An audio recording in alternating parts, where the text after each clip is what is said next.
Vamos a hablar ahora de algunas situaciones que se producen a la par de la pandemia y del aislamiento, sobre todo de nosotros los seres humanos en el mundo. La aparición de animales, y fíjense estas imágenes que han sido filmadas en el río Suquía, en plena capital cordobesa y al frente del Panal, a metros del Panal de la Casa de Gobierno, es decir, hablamos de una zona céntrica donde el río no solo ya atravesó varios poblados, sino gran parte de la ciudad de Córdoba. Y aparecieron, digamos, en un ejército, entre comillas, estas viejas del agua que estos vecinos pudieron filmar. Fíjense, manchas negras que en cantidad demuestran la presencia de estos peces allí en plena ciudad de Córdoba, con un agua bastante cristalina. Creo que no estamos acostumbrados a que el agua del río en plena ciudad de Córdoba se presente con esta característica, pero se puede ver, si usted espera allí en el video, que está, allí lo vemos, la Casa de Gobierno de Córdoba.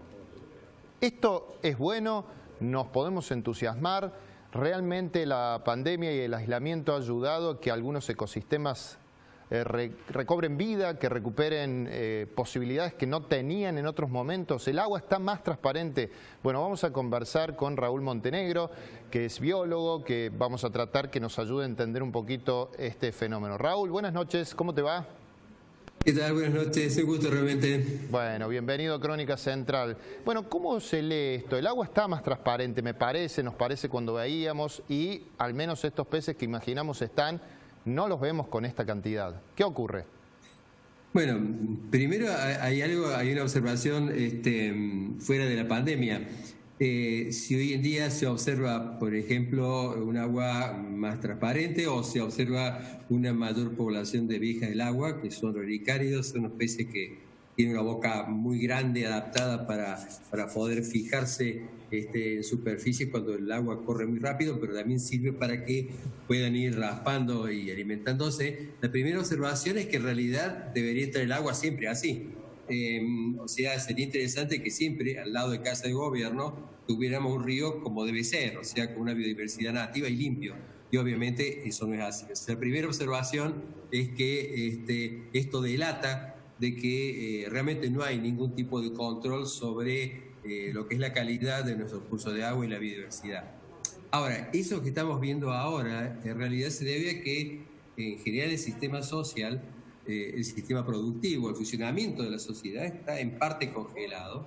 Entonces hay menos presión, por ejemplo, menos descargas contaminantes, pero lamentablemente es anecdótico porque una vez reiniciadas las actividades y con la ineficiencia general que se ha mostrado en distintas gestiones para hacer el control de calidad de nuestros cursos de agua, seguramente se va a volver a situaciones anteriores. Eso, Raúl, significa que estos, entre comillas, avances que pudiéramos considerar de estos ecosistemas que recobran vida, que avanzan, ¿recuperarían la situación que tenían antes del aislamiento? ¿Podría ser peor? ¿Cómo ves la situación en futuro? Porque uno se imagina que esto tiene que ver con el volcamiento de residuos al río y que hoy no estarían ocurriendo, si uno hace una lectura rápida.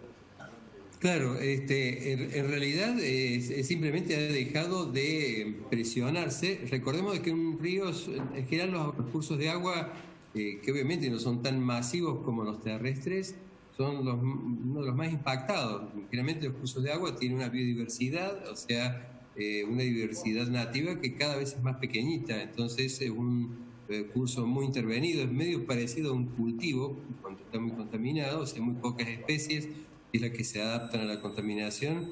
Entonces eso es lo que ha sido lo dominante y ahora simplemente baja la presión. Pero no es una verdaderamente recuperación, solamente son como pequeños síntomas. Lo que sí sería interesante es de que quienes tienen que ver con el control de calidad del agua y el medir la biodiversidad de los cursos de agua, se den cuenta que en realidad no debería darse la situación de contaminación pre-pandemia. O sea, me parece que eso es lo más importante, de darse cuenta que es ese proceso de que se vayan recuperando los cursos de agua, porque cuanto más biodiversidad tengan, mejor va a ser su calidad. Decía que esto debería ser como un objetivo para que sea constante, pero en general nosotros estamos asumiendo no solamente para el caso de Suquía, sino para la situación de desmonte. Pensemos que en Argentina se han desmontado 9.000 hectáreas durante todo este proceso de cuarentena, de pandemia, Y en Brasil, por ejemplo, más de 800 kilómetros cuadrados de selva amazónica. O sea, en realidad se ha seguido destruyendo en muchos lugares. Por lo tanto, estos episodios son un poco más de tipo anecdótico. Y lo que sí estamos viendo es prepararnos, porque consideramos que en la pospandemia los procesos de lucha se van a ser mucho más intensos, los impactos van a ser muy, muy fuertes. Sobre todo porque va a haber un contexto muy, muy difícil, muy, muy hostil. Entonces estamos previendo que obviamente van a ser luchas mucho más complicadas que las que teníamos antes de la pandemia, más allá que hayamos como respirado de alguna forma al ver cómo los ecosistemas, cuando se los deja de presionar, comienzan a tener una característica más parecida a la anterior. Pero para la pospandemia prevemos que las situaciones van a ser muy duras, muy fuertes, y ya contra los que no controlan, contra los que contaminan, se va a hacer muchísimo más duro. Raúl, muchísimas gracias por la reflexión y ojalá contagiemos compromiso futuro para que esto no pase solo como una anécdota. Gracias por tu tiempo, Raúl. Que tengas buenas noches. No, faltaba más. Buenas noches. Hasta luego. Hasta pronto. Ahí está entonces la palabra de Raúl Montenegro.